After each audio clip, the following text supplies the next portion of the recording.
sixth graders. Hopefully you had a couple nice days off where you didn't have to do any math homework with no distance learning on Monday and Tuesday. We have a lesson that we're going to be doing today.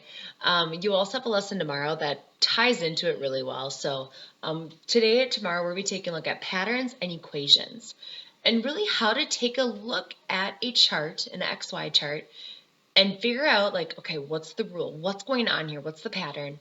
And then from that, creating an equation. So we're going to go over a couple things first here, and then we'll go over a couple examples. Now, when you're doing these, there's going to be 3 different steps. The first thing is you always need to examine that chart first.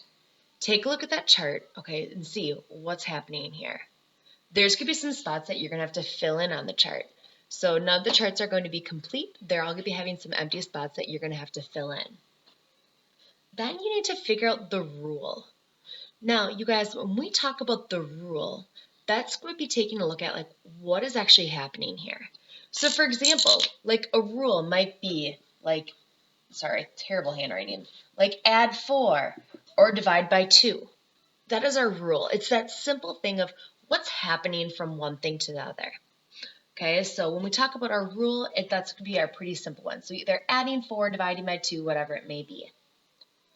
Then from there, you're going to be writing an equation. Now, with your equation, there's a couple different parts. First, you're going to be having your expression. We've been talking about expressions for a while now. Expression has a variable, a number, and an operation. You guys, these ones we're going to be dealing with x on all of these. So our variable on all of these ones will be x. This is going to be the part that's on the top of the chart. When we're looking at these charts, which I'll show you just in a minute here with our example, we're going to be looking from top to bottom. So just like how we would read it. Now, our equation is also going to be having an equal sign, and these ones are all going to be equal to y, which is going to be on the bottom of the chart. So all of these things will be included with our equation, which I'll show you in just a second here. All right, let's go over a couple examples here. Addie, go sit over there on the couch, please. Yep, go bring it over there. Yep, got 2 kids here. One's on my lap. Hi. Hi. And the other one's right next to me. Crazy kids. She's trying to eat a marker. Probably not very good. All right, let's take a look at our first chart here. So all of the charts are going to be horizontal like this. We're going to be having our X and our Y. Perfect. Eddie, what are you doing? All right. So let's take a look at this first one. So if we have -3, which by the way, you guys, there's going to be quite a few negative numbers in these ones, which I'll show you in just a second here.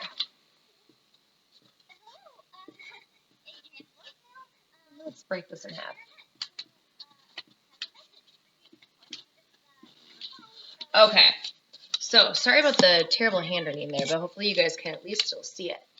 Okay. Here, we're taking a look what's happening from our top to our bottom. Now, a lot of these, like I said, are going to be having negative numbers. If you are comfortable with negative numbers, great.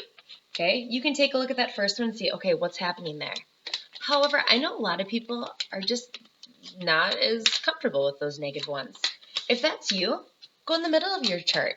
What's happening from here to here? Okay, you can start anywhere in your chart to see where that rule is. Now, if we're taking a look at this one, our rule, okay, what's happening is we're adding 2 to all of these.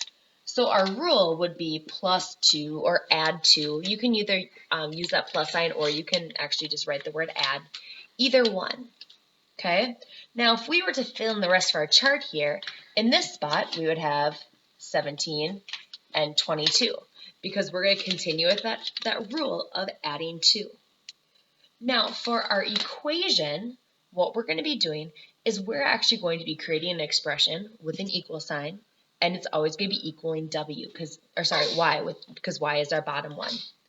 So if I'm taking a look at this one, I know that to get from x to y, what we're doing is adding 2, okay, from top to bottom. You guys think about the same that you'd read a story. So we're not going subtracting 2. Nope, we're going adding 2 from top to bottom. So here, if I was writing my equation, I would write it as x, that's supposed to be a plus sign. Wow, my handwriting is terrible. X plus 2 equals y. And we can figure that out, okay? So -1 plus 2, is that 1? Yep, it is. 20 plus 2 is 22. There we go. So our rule is +2. Our equation is x plus 2 equals y.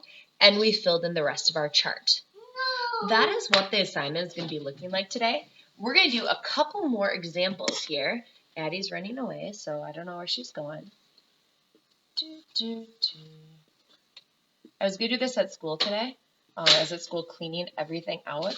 You guys, our room, it's a disaster zone.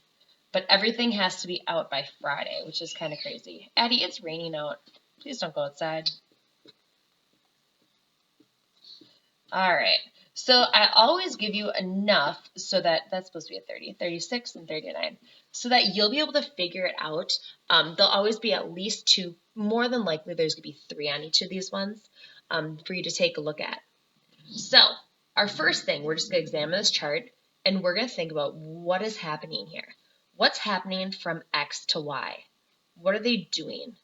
Now, remember, you guys, you want it to work in all of them. So say if I'm looking at here, I'm like, oh, well, I'm subtracting 8.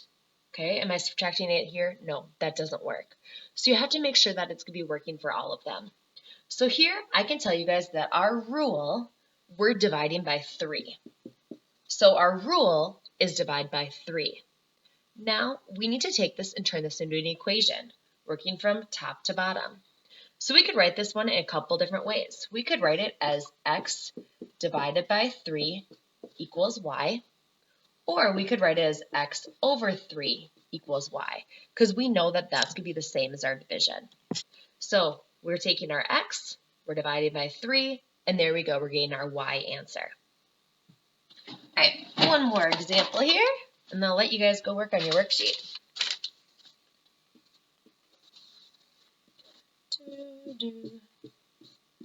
All right, we got x and y, -4, -12, -1, -3, 2, 6, 5, 6, and 8. Now, taking a look at this one here, we're going from our top to our bottom. What our rule is we are multiplying by 3. So we can fill out the rest of these. That's 15. What do we got? We got 18, and we have 24. So we're filling in our chart. We're figuring out what the rule is, and then we need to write our equation. So working from top to bottom. Here, we can write it a couple different ways. We can write it as x times 3 equals y, or if we want to write it in a better way, it'd be that 3x equals y. However, I will accept either of those ones. Your assignment, you guys are going to have 10 charts that look just like this. For each chart, there are 3 different tasks. The very first thing, you're going to fill in the empty ones. Next, you're going to write what the rule is. So there's a spot to put the rule. You guys, that's your simple thing. What's happening? Is it times 3? Is it plus 2? That's our rule. And then you're going to write your equation. Your equation is going to be, for example, that x times 3 equals y, or 3x equals y. You do need to have all of those parts for your equation. When we're taking a look at these, there may be some negative numbers. You might be multiplying by a negative number, so keep those rules in mind as you're going through those. If you have any questions, I will be on Google Meet at 11:30 if there's any questions. Otherwise, just shoot me a message, shoot me an email, and I will answer those for you. Okay, have a good one. Bye.